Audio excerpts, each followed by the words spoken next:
G'day viewers and welcome to this week's PB's Retro Restorations.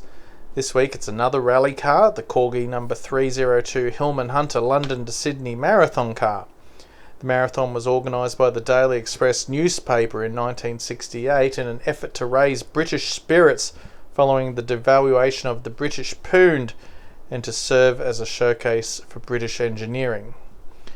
Roger Clark led in his Lotus Cortina until he got to Australia, where mechanical difficulties helped put Lucien Bianchi's Citroën DS in first, Gilbert Stapeleria's German Ford Taunus in second, with the Hunter of Andrew Cowan third, and Paddy Hopkirk's Austin 1800 in fourth.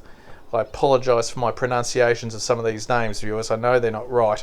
Stapeleria's Taunus hit a gate post, ruling his team out and bumping Cowan and Hopkirk to second and third respectively. Bianchi was set for a comfortable win when only 158 kilometres out of Sydney. He and co-driver Jean-Claude Augier were involved in a head-on collision with a motorist who had strayed onto the closed course, hospitalising them both and consequently handing victory to the Hillman Hunter team.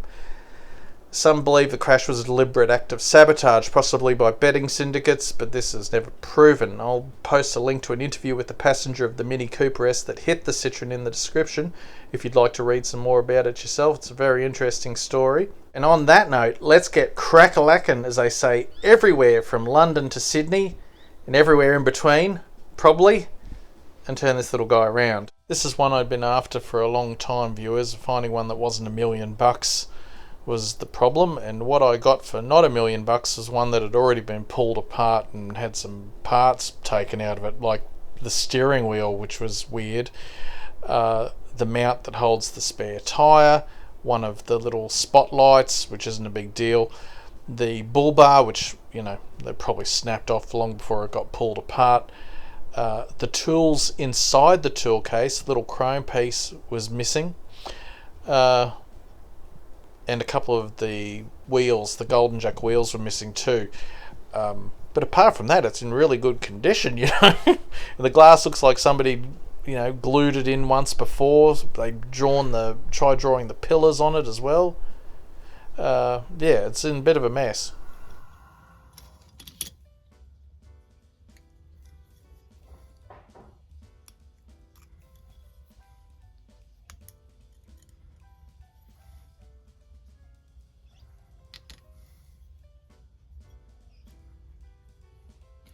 See, this one's bent to buggery, and I'm not sure what to do about that.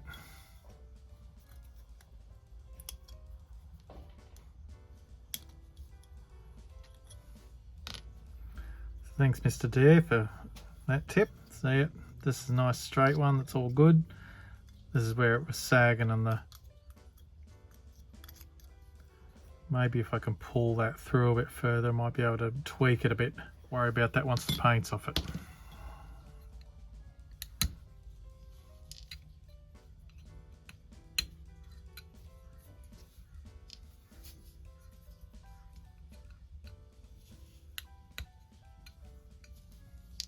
Oi! Oh.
This blue is a little bit lighter than the original colour, but it's probably a bit closer to the actual colour of the car, so, you know, I can live with it.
Got a bag of kindling from 7-Eleven at great expense. Oh, how much was that?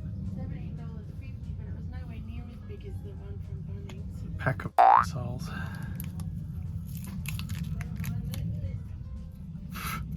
Well, let's be honest, darling. It's not. It wouldn't be my first port of call for cheap timber. No, I know, but it's more convenient. Yeah, That's what you're paying for. I know the convenience. Perfect size bits, though. So I've heard that before. Have you seen them? Yep. See? Oh, they're pretty long though. Anyway, Okay.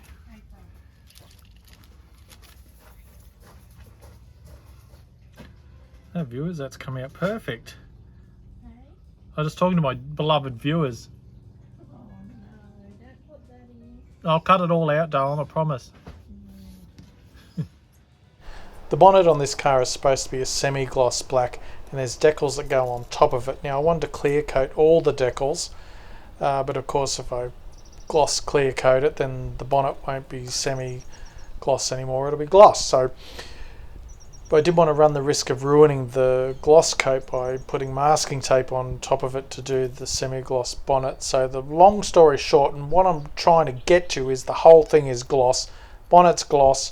It shouldn't be, but it is, and hopefully in time you can all come to forgive me and I can grow to forgive myself.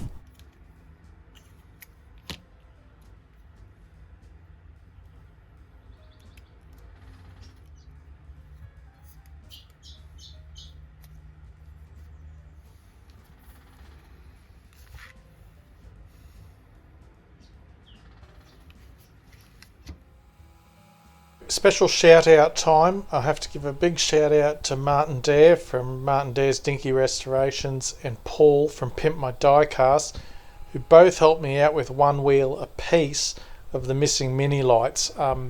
Much appreciated, fellas. The reproductions of these are awful, so I was very lucky that they were able to help me out with some originals. Fresh set of tyres and a clean up, and they're all looking good.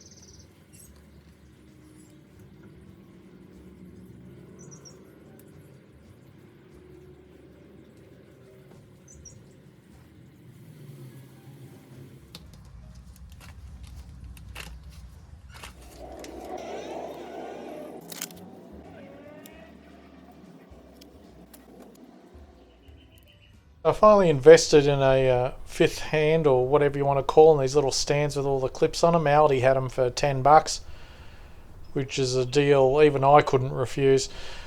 So, and it was a great help on this build. I didn't have to keep touching and picking up the model itself. I should have bought one years ago, shouldn't I, viewers?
Now the parcel shelf was a bit wibbly wobbly on this, so I got my hairdryer out for the first time in 20 years and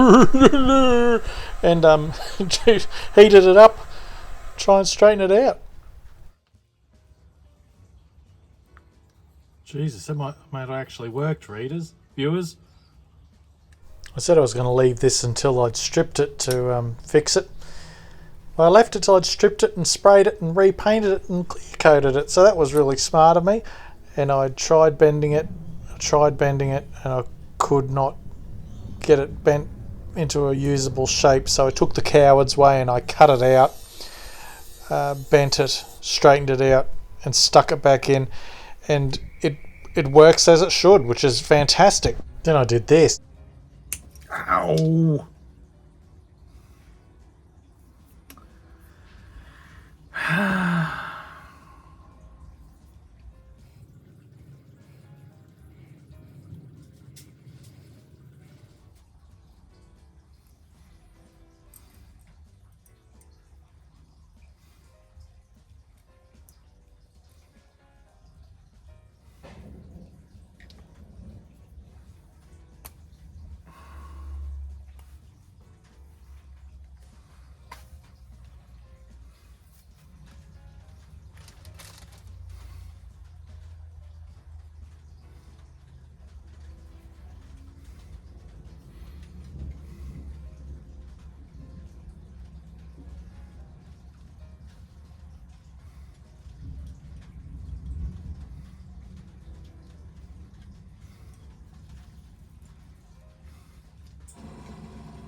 Yes, I'm still using the nasty glue and baking soda. I haven't bought myself some of the good stuff yet. I bought a multi-pack of the cheap stuff and I'm trying to use it up first, but I've got to stop being a skinflint, don't I?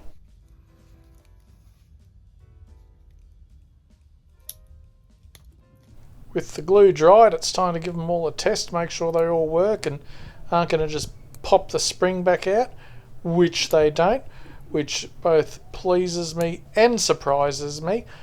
Yeah, they're working well.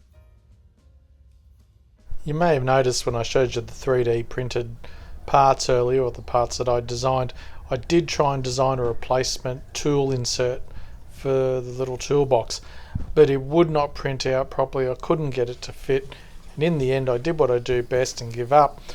So full disclosure, there's no tools inside the toolbox, but with the decal on top and a re-spray of the paint, it will look the part on my shelf. And here's my least favourite thing in the whole world, only because I'm not very good at it: detail painting.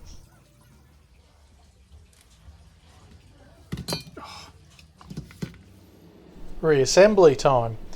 Now you see when I tip the bag out here, I did design and 3D print some replacement spotlights, and they came out pretty good. I couldn't quite get them to print perfectly, but they were looking okay. But then I remembered that I'd ordered a replacement set, so I thought, well, I'll use a replacement set. And I'm kicking off by popping in all the jeweled headlights, all 1, 2, 3, 4, 5 of them. Or 6 if you include the one that's in the bull bar.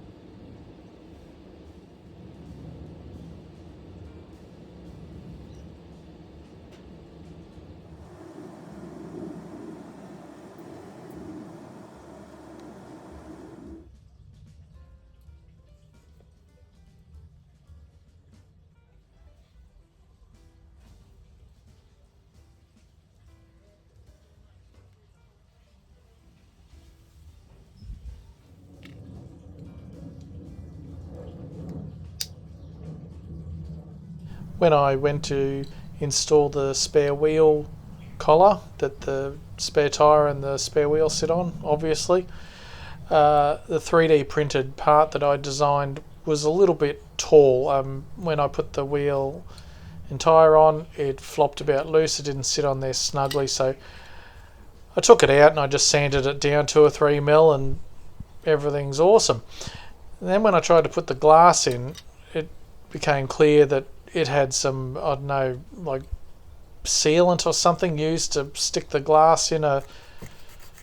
I suspect that this car was robbed of all the parts out of it, and all the parts that were in whatever car it was used to restore all just got shoved into this one. So that's why the windscreen had, you know, whatever that sealant glue they call on it. So I scraped that out and then it fit okay.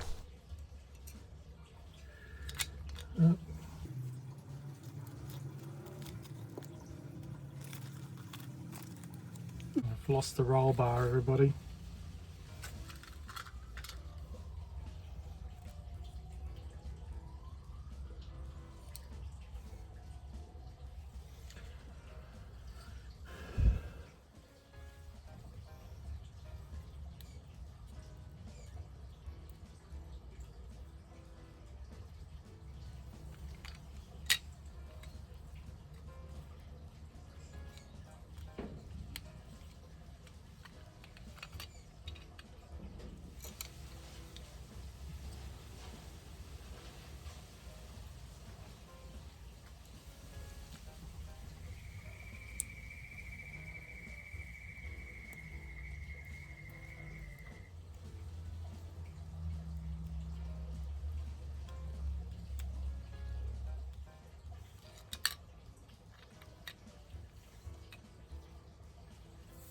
Yeah, 3D printed steering wheel. Seems an odd thing to buy a car to pull apart for, but anyway.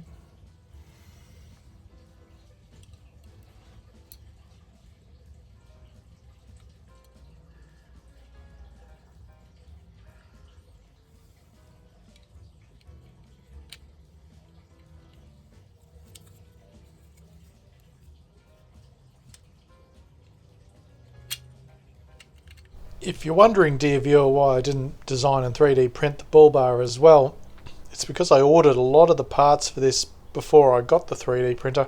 This one has been on my bench for a long time. I'm glad to finally be able to get to it. I still might design one. I think it'd be a handy thing for people to be able to print out.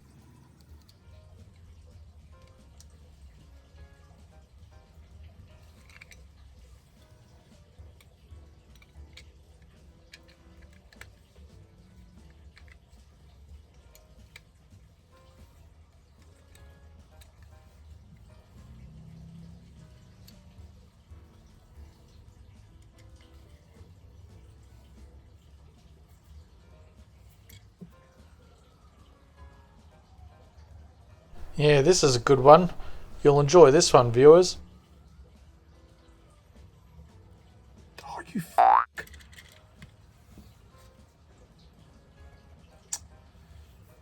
What a complete mongrel, viewers.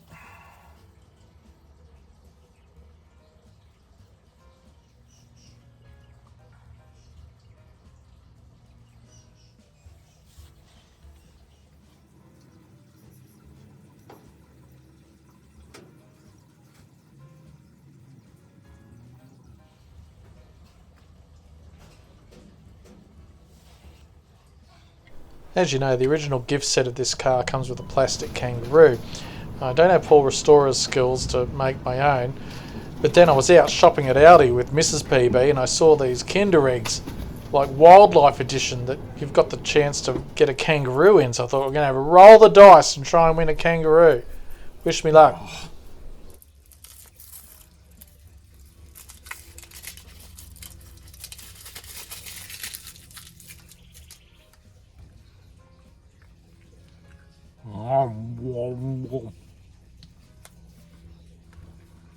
Come on, kangaroo. Come on, kangaroo. Maybe it's a spotted kangaroo.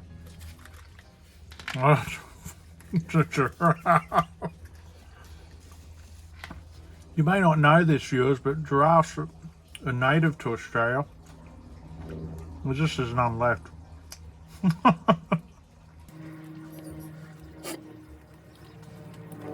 Oh, there we go. Well, it's not a kangaroo, is it? Back at the start with my Hillman Hunter London to Sydney Marathon car. And I guess apart from having already been pulled apart and missing all the bits that it was missing, I don't know, it could have been a lot worse. At least I was able to save the glass and most of the parts. At any rate, this is what I started with, and this is what we're left with now. Ta-da! Looking $1 million now with all its parts where they should be. You might notice on the front there that Hillman decal is broken in half. I'm not sure when that happened. I wasn't real impressed with the decals. Paul Restorer kindly has sent me a scan of a decal sheet so I can print my own next time, and I will fix that decal. I also want to give a massive shout out again to Paul and Martin the Governor for sending me the wheels that got this project over the line. Thank you very much. I'm really pleased with how this one came out, viewers. Looking at it now, the blue's not actually that far off the original blue. I thought it was a lot lighter, but after watching them, you know, the transition, the magical transition and reveal, it's not so bad. I hope you've liked this one, viewers.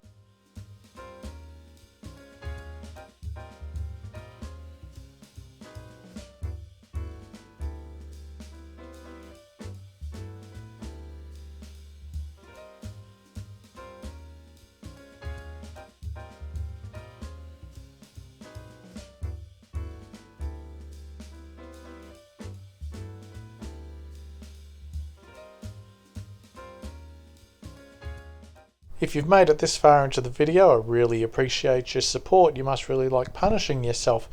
If you've liked this video, give it a thumbs up, share it with your friends, maybe even think about subscribing. I would really love to have you on board, and it really helps the channel grow. I realise that there's 1 million videos out there and you've chosen to watch this one, so thank you for giving me a try. Shout out to all my regular return viewers. Thank you very much for your continued support. You keep coming back even though you know what to expect, which never ceases to surprise me. But I really appreciate your support. It's the pointy end of the year. We've still got some videos coming. The magic doesn't stop just because it's Christmas. If anything, it only gets more enhanced. Anyway, thank you very much. Have a great weekend, a safe weekend, and I will see you in the next video. Bye. Oh, hang on. Oh, kangaroo.